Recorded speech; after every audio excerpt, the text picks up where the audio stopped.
They growing weed at the church? Where do I join? Oh wow, weed is not legal in Georgia. Okay, now we're on a completely different conversation. Went Heisenberg in the church. We're not talking about is cannabis sinful. We're saying is it wrong to smoke and get high? You would have to figure out how someone is going to turn that cannabis into Ruslan. Okay, guys, the conversation of cannabis, marijuana, Christians, weed, a very contentious one.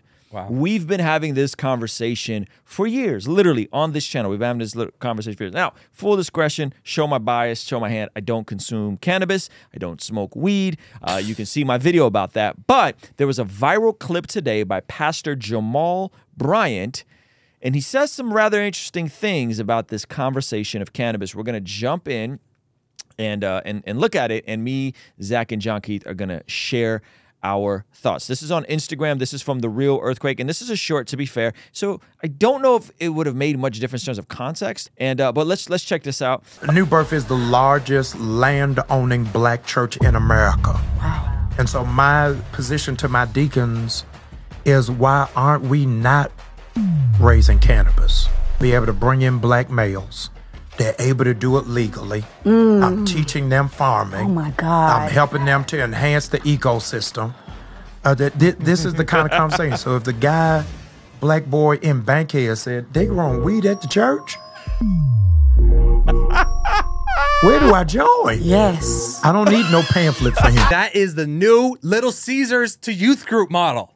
The Little Caesar giving free cannabis. What? Yo, bring pizza to the youth group. You don't have to get the kids in now. I'm so sick of Christians trying to help God, man. Yes. So his name is Pastor Jamal Bryant, and the claim here is, hey, we have the largest, their church is the largest property owners. That is the claim that he's making here. Pastor Jamal Bryant, senior pastor at New Birth NBC. So let's go to New Birth NBC. Equip, empower, engage. Join us Sundays at Pastor Jamal. Okay. Where are they located? Atlanta. That's Atlanta. Okay. 117,000 followers. That's a mega church. Yeah. So his claim, can we go back and listen to it one more time just so we don't miss anything? New Birth is the largest land-owning black church in America. Wow. And so my position to my deacons is, why aren't we not raising cannabis? I'll be able to bring in black males.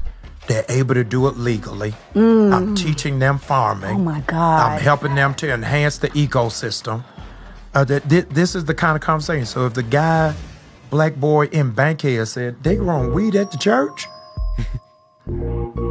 Song is hard. Where do I join? Yes. I don't need no pamphlet for him. Yeah. Impressions. What do you guys think about this whole thing? So weed, I don't know if it's legal in Atlanta. It is legal, kind of legal in California, medicinally legal. He's saying, look, we have all this land, right? We should be taking advantage and farming this because it's an economic net positive for the community, for people in the community. That's his argument. He's absolutely right. Wrong crop.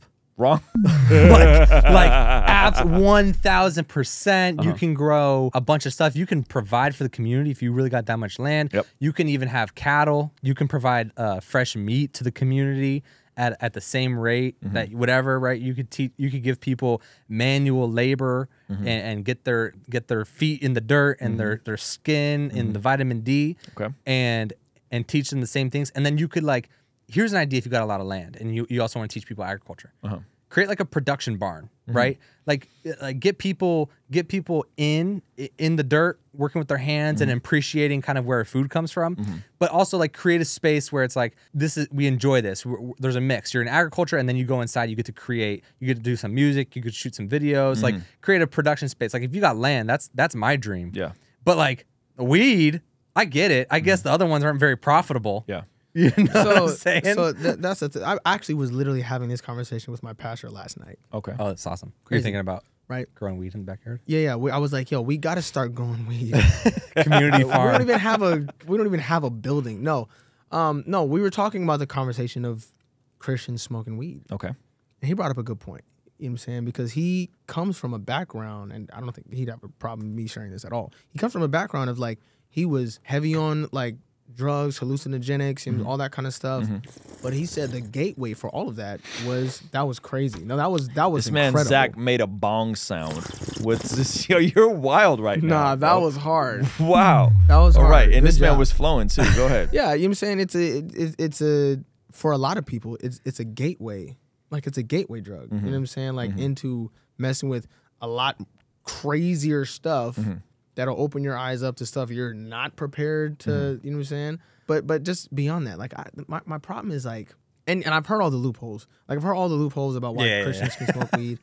I think that the large majority of Christians that I know that smoke weed don't actually have like a theology for why they think it's okay. They just go, man, I just want to do it. I just want to do want it. to. Yeah. It's a vibe, and I'm gonna do it. It adds a lot to my aesthetic. It's aesthetically lit. That's a lot. No, but you know what I'm saying? Like, You may not know I make music, but I got a new song coming out. And it's something I need you to do, but first, I want you to hear a snippet of the song.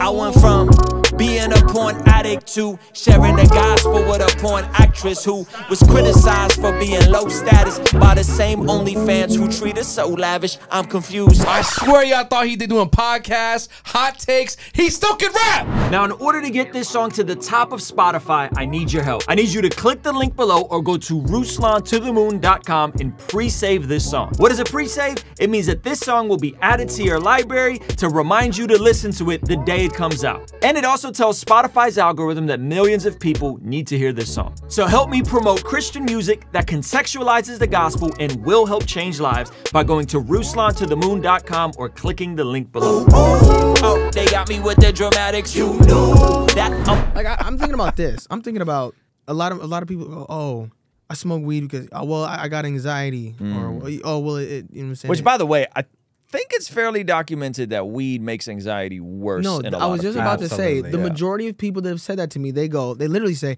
"Well, I have anxiety," and I'm like, "Oh yeah, that helped." Yeah, well, not at first. At first, it kind of made it worse, but if you stick through it, then it makes it better. It's like So- drinking. so It's wait like a drinking. second. It always So- tastes bad until you just do it enough. So you just what? Right? So like I have anxiety, but this is the thing. I had a thing a while ago. Every time I would have any kind of negative emotions or anxiety or like all those kind of, like I would run to sugar and I would just dump candy into my body, and I very clearly felt God say, "Give me that. Like stop doing that. Candy's not your comfort. Candy is not the thing that's gonna bring you peace. Like I am. So stop replacing me with good. Skittles and Mike and Ike's." Yeah. And so I had to stop that. So now I'm saying, if God took candy from me, you know what I'm saying? And he was, and it was like, yo, like very, very scripturally based. Like, you know what I'm saying? Like anything that's replacing God's comfort in your life with things like that, like that should be questioned. And you have anxiety, so every time you have anxiety, you smoke weed, and you happen to have anxiety every day, so you're high every single day. You know what I'm saying? Or it's like I don't understand where are you basing this? Yep. So Yeah. and then especially if you're a pastor, and then now you're like, let's Ministry opportunity. ministry. It's like this. He definitely saw it as like a little bit of Jesus is better than no Jesus, and that's No, it. He's that's- like, they're gonna but smoke the that- weed bro, anyways. that- Let's grow it.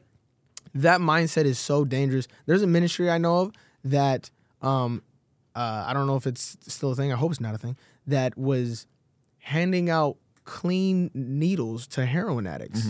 Oh, it's still a thing, yeah, for sure. Yeah, that's terrible. It's like, yo, I think This is where Ruslan pushes back. I think the logic. Conservative Oreo here. Okay, well, yeah, seriously, this is a totally unexpected conservative. So I think it's a little different in that regard, because that's like people are going to be homeless, people are going to do dumb things. Allow them to do it in a sanitary matter. that's crazy. Right? That's crazy. Right? No, I mean like The comment. The comment. That's crazy. Yeah. Okay. So I think it's better than the alternative. Now with cannabis, like you don't have to go and farm this stuff. You don't. No one's like telling you like you got to go and like do this stuff. Like that's just not. That's not the same thing. Not to mention, if it's illegal in Georgia, then what are you doing? You know? Can we look it up? Just look up. Yeah, I'll look it up. See if it's illegal in I Georgia. doubt it's illegal in Because that's Georgia. another thing. That's the other thing. Is like a lot of, on top of the theological like stop signs that I have about that. Yeah. A lot of the people that I know that are just smoking weed is like, yo, this is still illegal where you live. Yeah, most places it's still correct. It is still illegal Like, in most places. You can try and use the loop. I have friends Oh here that wow, use the weed is loophole. not legal in Georgia. Okay, now we're on a This man- completely different this man was with conversation, Heisenberg nigga. in the What are church. we Yo, talking so weed about? is not legal, not even medicinal, because it's Yeah, what are wasn't you meant talking for about? Oh, they growing weed at the church? That ain't got nothing. What? Would you rather national legalization of alcohol or weed? Man, that's a hard one. That's a hard one. Like, Wait. like should we legalize? Should we or should we decriminalize drugs? Right? Because alcohol, you could argue alcohol is fairly detrimental to you. You could argue the pursuit of trying to get drugs and narcotics illegally. It's legal for medicinal. Okay, use. so it's legally medicinal. So if they're selling it for, if they're growing and selling it for medicinal reasons, yeah, I'm gonna do that too. You know, I'm a doctor. But let me push back. I don't drink alcohol, but would we feel the same way about, hypothetically? I'm gonna give a spectrum. If you own a restaurant and all of a sudden there's a local brewery that wants to sell you beer to sell at your restaurant, or let's move further along the spectrum. A Christian that runs a brewery or wine or runs a winery. Oh, now we have problems. Right? So now we're moving further on the spectrum. Now, I'm not saying weed and alcohol is the same thing, but one can argue that alcohol can be just as detrimental on your physical as cannabis. I think you can have a winery and a brewery. Okay. I think you can create the thing without being responsible for people's mishandling of consumption. I think when we talk about having a bar where you profit purely off of people buying more alcohol than they typically need, then I think that's where it gets funky. So winery, okay. Restaurant that serves. About to wreck me. No, I'm not.